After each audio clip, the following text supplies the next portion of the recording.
Super parents, êtes-vous tanné d'arriver en retard le matin au boulot parce que la routine du matin avec les enfants a pris une éternité? Est-ce que chez vous, les départs pour la garderie, la maison ou la crèche sont des moments extrêmement fastidieux et vous aimeriez juste pouvoir passer le pas de la porte plus vite? Est-ce que vous aimeriez avoir un petit peu plus de collaboration de la part de vos enfants quand vient le temps de quitter la maison? Si oui, vous allez apprécier cette capsule. Mon nom est Véronique Dagenet-Desmarais, je suis psychologue et la fondatrice de S'élever en famille.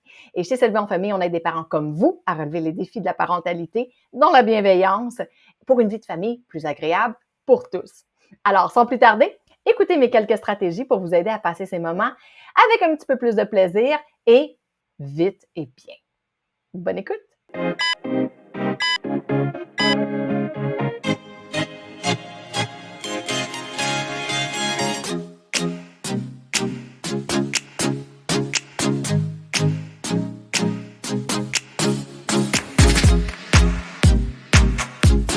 On va parler d'une transition non pas la moindre, on va se parler de la transition le matin, quand vient le temps de quitter la maison. Alors, papier, crayon, les parents, vous allez vouloir prendre des notes parce qu'aujourd'hui, j'ai des stratégies concrètes pour vous. Si vous ne nous connaissez pas, vous allez découvrir aujourd'hui que chez S'élever en famille, on privilégie toujours des stratégies concrètes pour vous permettre, vite et bien, de pouvoir trouver des façons de ramener la collaboration et du plaisir, de l'harmonie en famille. Donc, c'est ce qu'on va faire ensemble aujourd'hui et on va se parler de la transition du matin. Qu'est-ce qu'on fait? Sachant que c'est une transition qui peut être dure parce que nous, on est stressés, on est sous tension, nos enfants n'ont peut-être pas envie de quitter leur base de sécurité, on fait quoi? Bien, on peut travailler sur ces plans-là. Hein? On peut travailler à ce qu'on réduise le matin le stress.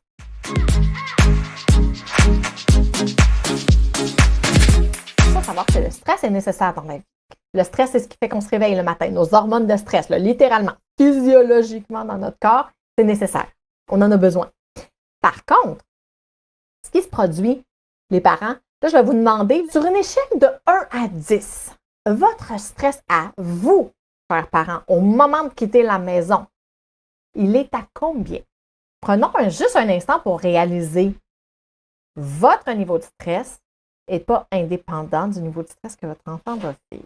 Donc, ça se peut que votre enfant, si vous êtes trop stressé ou de façon très marquée, que votre enfant capte votre tension.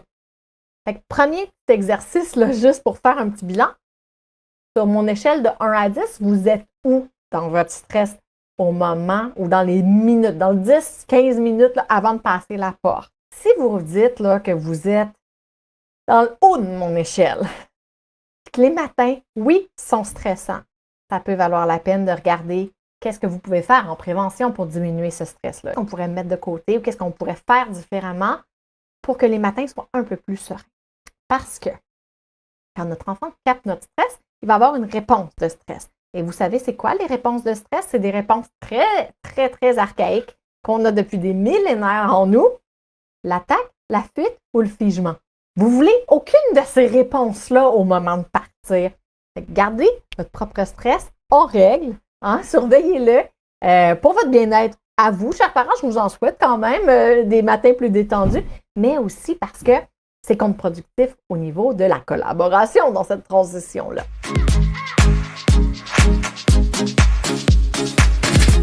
Stratégie numéro 2 maintenant.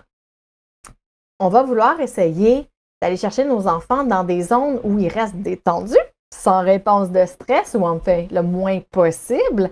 Et une des merveilleuses façons de faire ça, les parents, c'est dans la connexion. Vous allez avoir beaucoup plus la collaboration de votre enfant si vous êtes capable de venir vous connecter à lui, à elle, dans son monde, avant de lui demander de venir dans le vôtre. Ça peut prendre la forme de, avant de commencer à donner toutes les consignes de préparation du matin, vous pourriez commencer par suggérer, par vous intéresser en fait à ce que votre enfant est en train de faire. Ah, qu'est-ce que tu lis ce matin? Je l'ai jamais lu celle-là. Comment elle finit? Allez dans le monde de votre enfant en premier. Dire, on part dans 2 minutes. Tu veux prendre le temps de terminer ta page? Et là, après, on va pouvoir transitionner puis ramener notre enfant dans notre univers avec nos contraintes vraiment moches.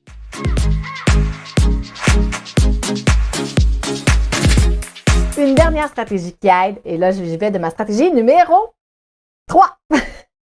La stratégie numéro 3, c'est d'aider nos enfants à faire le pont.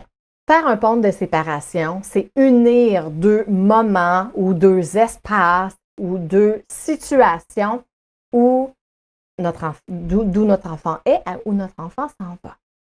Alors, vous pouvez faire le pont de séparation si c'est quelque chose qui est assez positif pour votre enfant. Vous pourriez faire le pont de séparation avec la crèche, l'école, la garderie et dire, par exemple, j'ai hâte de voir qu'est-ce que tu manges ce midi. On va aller voir le menu.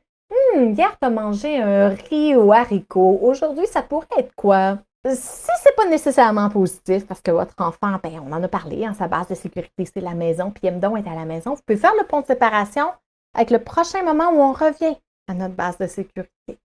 Donc, quand un enfant est dans un jeu, avant de partir, moi, ce que j'aime faire, c'est de dire à l'enfant, à quoi tu vas vouloir jouer quand on va revenir ce soir? Place déjà tes jouets.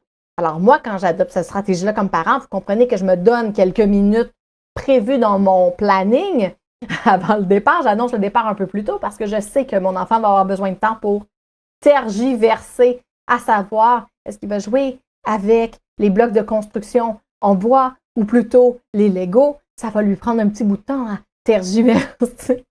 Et je lui permets, parce qu'une fois qu'il a décidé que ce sera les Legos, il les place, il les sort, il les met à la vue pour s'en rappeler. Il ne faudrait pas oublier. Il va être prêt à passer à la prochaine étape parce qu'on a bouclé la boucle.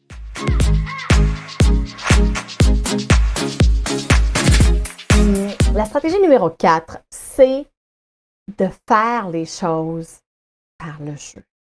C'est tellement plus facile quand on joue. C'est tellement plus léger aussi quand on joue. Alors, ça peut vouloir dire quoi faire des jeux le matin? Quelques exemples en vrac. Ensuite, je vous laisse poursuivre votre journée.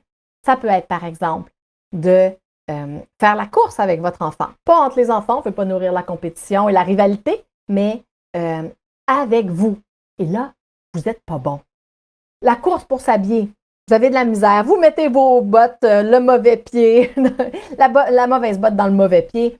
Vous mettez votre manteau à l'envers. Vous mettez votre foulard sur vos yeux.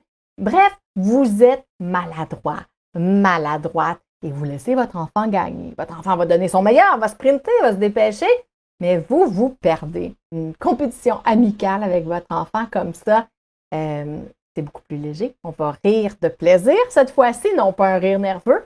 On rit de plaisir et on est dans la connexion. Alors, ça facilite les départs.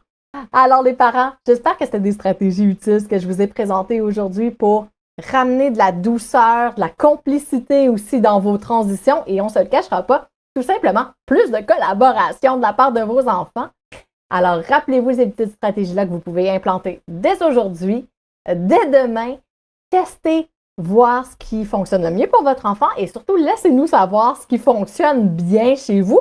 Est-ce que vous avez envie de tester qui pourrait être nouveau dans vos stratégies? Laissez-nous un petit commentaire sous la vidéo pour qu'on puisse prendre de vos nouvelles et puis voir ce qui fonctionne bien dans votre famille et aussi sentir qu'on fait partie de la belle grande communauté de s'élever en famille.